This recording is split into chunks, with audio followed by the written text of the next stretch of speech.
How are you feeling today? There is something that sounds a little strange, but is true for so many people. Those who bother you, mock you, belittle you, it's not because they are stronger than you. It's because they see in you a very small signal, very subtle, but extremely obvious to them. A kind of invisible cue that seems to say, you can do whatever you want to me, I can take it. The sad part is, you don't even know you're sending that signal. Just a few tiny moments are enough. You force a smile when someone speaks harshly. You stay silent when you're treated disrespectfully. You become flustered when someone tries to make you uncomfortable. People who enjoy pushing others around can spot it instantly. Oh, this one is easy to push. And they act accordingly. Maybe for a long time you've been asking yourself, why do people treat me like this? What did I do wrong? I just want to live decently. But then at some point, a disturbing thought echoes inside you. Maybe the problem isn't them. Maybe there's something from within me that makes this keep repeating. Realizing that is the first step toward changing your life. And the good news is, you don't have to become aggressive. You don't have to pretend to be strong. You don't have to change your personality or scare anyone. You just need to turn off that invisible signal. When you do, you will clearly notice bad people automatically disappear. Good people begin to respect you. Those who used to belittle you suddenly become cautious because you're no longer easy to manipulate. No need to raise your voice. No need to argue. You just need to understand what's actually happening, and everything shifts. There is one habit almost everyone who has ever been belittled has. A tiny habit, but enough for others to know how to control your emotions with just a few words. It is reacting too quickly. The moment someone makes a disrespectful comment, a sarcastic remark, or even a light jab, your face changes immediately.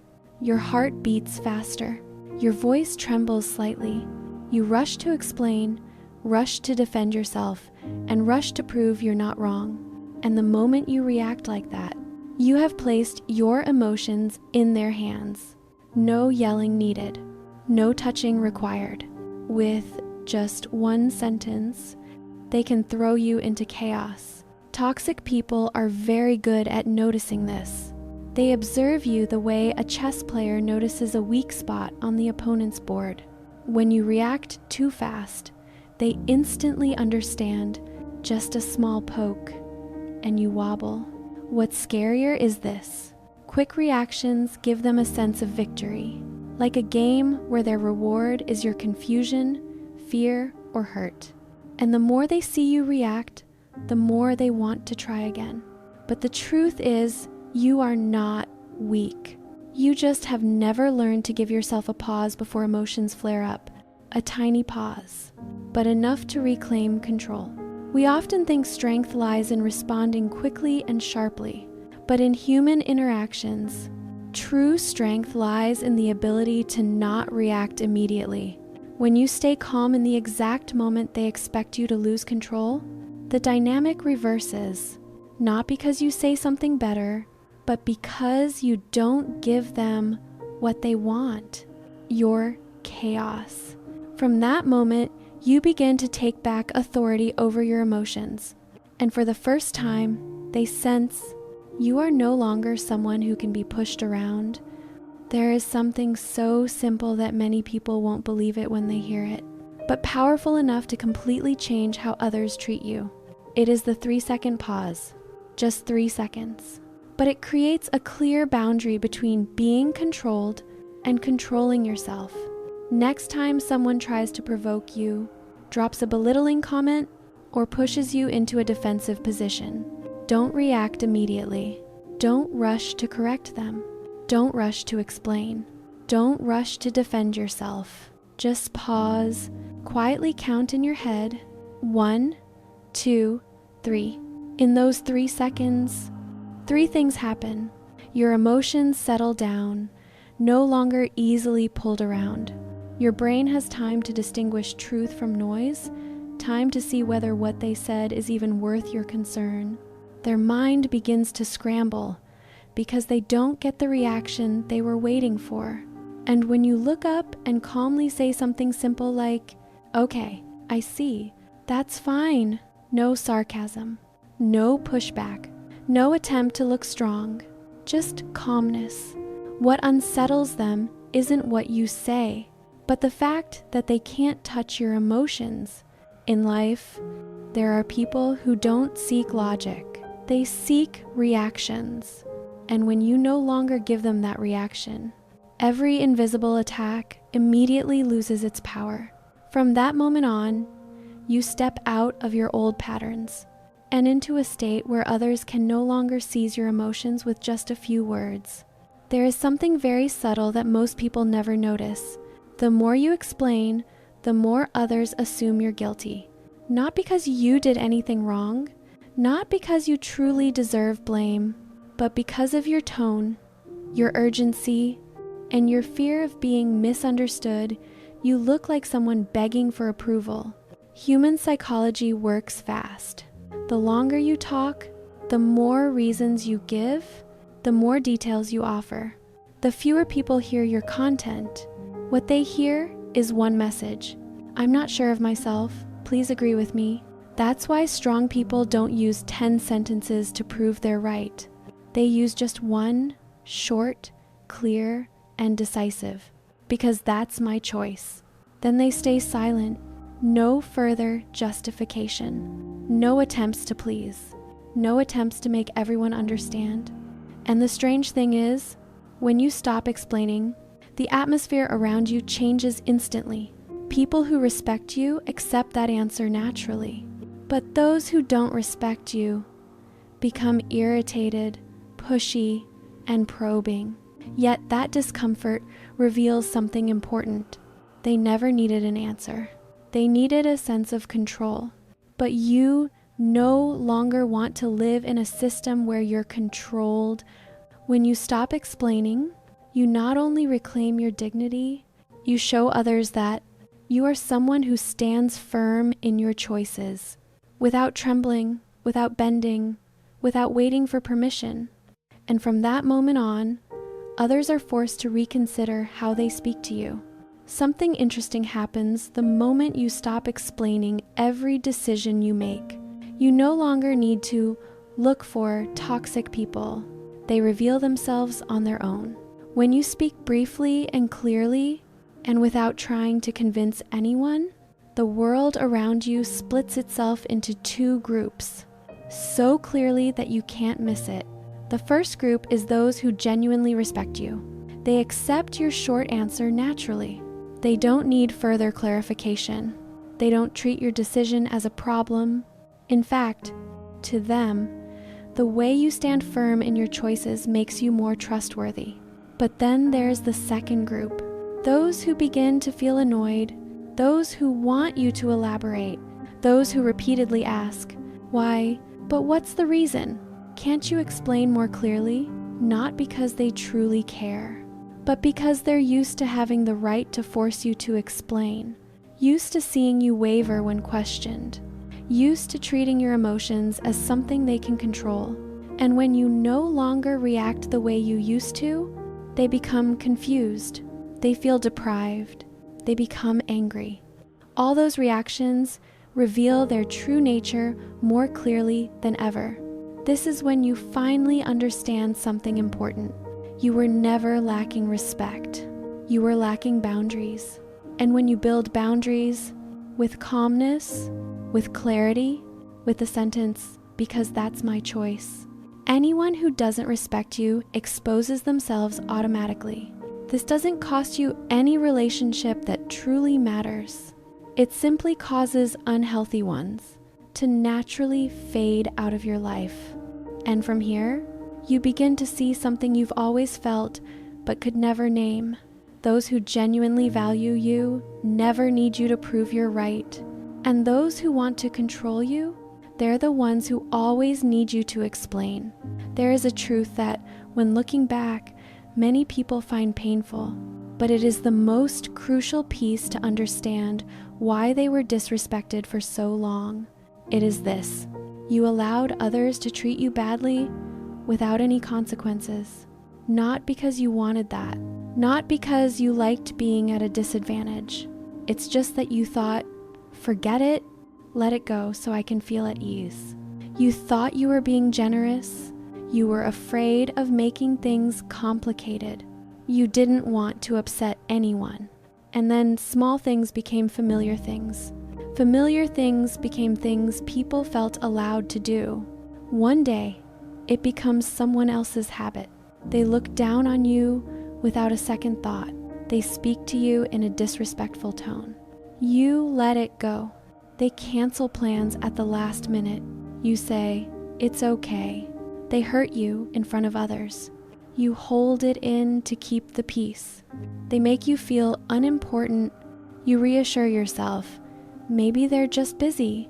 But while you were trying to maintain harmony, their brain was recording a completely different message. Anything goes. This person doesn't react. No consequences. No boundaries. And when there are no consequences, they have no reason to change. This is the loop that keeps hurting you over and over again. You think you're being understanding, but in reality, you're teaching people that treating you badly is acceptable. This is not for you to blame yourself. It is for you to clearly see something important. Respect is not something you simply hope to receive. It must be taught to others through how you respond to how they treat you. And until you reset the rules, people will continue acting as if your feelings are secondary. But that is about to change, because the moment you recognize this mistake, you are also preparing to step into the most powerful form of correction.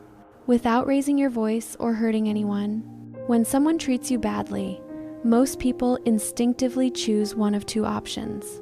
Either stay silent and endure, or get angry and fight for fairness. But there is a method more effective than both. Not loud, not combative, not hurtful, yet strong enough to change the behavior of anyone who has been disrespecting you. It is this: pull back their access to you. It means you remain kind, you remain polite, you keep your integrity. But you no longer allow that person easy access to your time, your energy, or your priority. When they text, you don't reply immediately like before. When they need help, you don't automatically say yes. When they want to meet, you're no longer mysteriously available like every other time. You step back, one beat, not angry, not blaming, not making it a big issue, but enough for them to feel one thing: I've crossed this person's boundary. When you step back at the right moment, something very subtle happens. The other person begins to feel a sense of loss. Not lost from losing you immediately, but losing the easy access they were once accustomed to. They start asking themselves, why aren't they as warm as before? Why do they seem farther away? Did I do something wrong? And that question is the beginning of change. Because people only adjust their behavior when they feel something is slipping away. You're not lowering yourself, not taking revenge, just simply bad treatment equals less access. In silence, you teach someone a lesson clearer than any confrontation could. If they want to stay close to you, they must respect you. No battles needed. You just need to protect your space, and the world around you will automatically adjust to that boundary. There is something that many people never admit, but it silently controls how they live, how they react, and how others treat them. It is the fear of being disliked. That fear makes you soften your tone when you should be firm, makes you force a smile when you should be serious, makes you give in when you shouldn't, makes you stay silent through things that hurt you. Kind people don't notice it, but toxic people, they sense it immediately. Like sharks sensing the smell of blood in the water, they detect your anxiety, What if they don't like me? What if I make them upset? What if they think I'm bad? And from that moment, you become easier to manipulate than anyone else. The truth is, when you fear someone won't like you, you've already handed them the power to control your emotions. You try to be gentler than necessary. You try not to disappoint anyone. You try to make everyone comfortable, even when it makes you uncomfortable. But there is another truth that wakes many people up. You don't need everyone to like you. You can't, and you shouldn't. If everyone likes you, it means somewhere you are shrinking yourself to fit the expectations of each person. You are saying yes when you want to say no. You are trying to please instead of being authentic. And the cost is you lose yourself without even noticing. What you truly need is not universal approval, but respect from the people who deserve it. And respect begins when you accept something very simple yet liberating. Some people will not like you, and that is completely fine. You don't need to change yourself to make them happy. You don't need to win back their favor. You don't need to prove anything. Just let them not like you and leave it as it is. When you can do that, something very interesting happens. Toxic people automatically drift away because you are no longer easy to pull in. Neutral people begin to see you differently, more solid, more defined. Kind people respect you more because they can feel you have a backbone.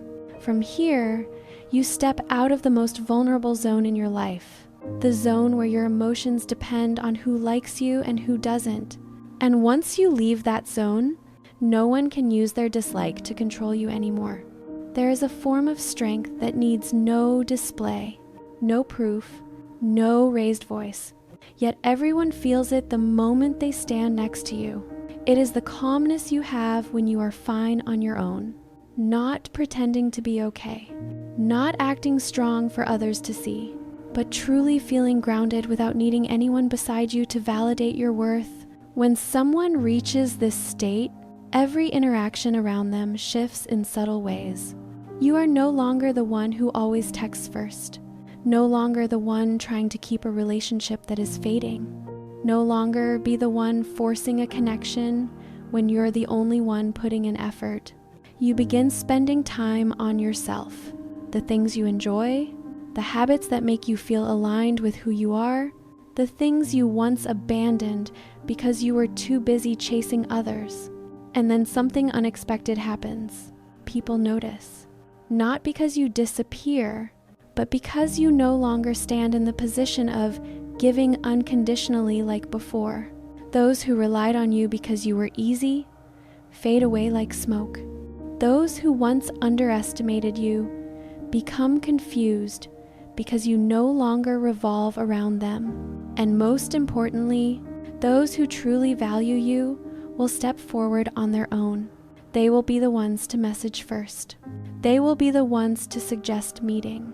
They will show you priority, not because you demanded it, but because they genuinely appreciate you. This is how life filters people in the gentlest way. No need for breakup speeches. No need to say, "I'm different now." Just by living true to yourself, every relationship that doesn't fit will naturally fall away. Because when you are fine on your own, you no longer cling to anyone out of fear of being alone. And from that point on, only those who truly want to stay will still stand beside you. There is something very important you need to remember. You don't need to change your entire life in one day. You only need to change one small behavior, but change it correctly and keep it long enough for the world around you to adjust itself to you. That is why the 5-week roadmap below is so effective. It doesn't focus on effort, but on the power you are reclaiming for yourself. You only need to choose one of these 5 actions to practice each week. Week 1, stop reacting quickly. Do not let others control your emotions with just a few words. You pause for 3 seconds. You stay calm, and you return emotional authority to yourself. Week 2, Stop over-explaining. Instead of telling a whole long story to prove you're right, you say one clear sentence, because that's my choice, and then you stay silent. That silence is stronger than any justification. Week 3, create consequences for bad treatment.